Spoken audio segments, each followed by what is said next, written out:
ऐतिहासिक विजयस्तंभास उपमुख्यमंत्री अजित पवार यांच्याकडून अभिवादन.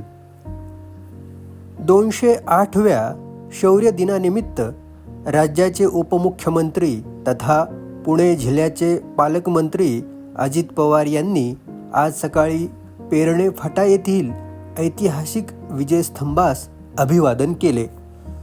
यावेळी डॉक्टर बाबासाहेब आंबेडकर संशोधन आणि प्रशिक्षण संस्था अर्थात बार्टीचे महासंचालक सुनील वारे, जिल्हाधिकारी जितेंद्र डुडी, सहपोलीस आयुक्त रंजन कुमार शर्मा, जिल्हा परिषदेचे मुख्य कार्यकारी अधिकारी गजानन पाटील यांच्यासह अन्य वरिष्ठ अधिकारी उपस्थित होते.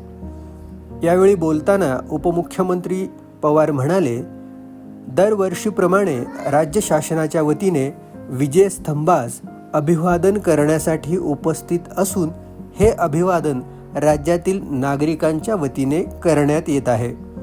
विजयस्तंभ अभिवादन सोहळ्याच्या आयोजनासाठी राज्याचे मुख्यमंत्री देवेंद्र फडणवीस यांनी आवश्यक निधी उपलब्ध करून देण्याच्या सूचना दिल्या असल्याचे त्यांनी सांगितले.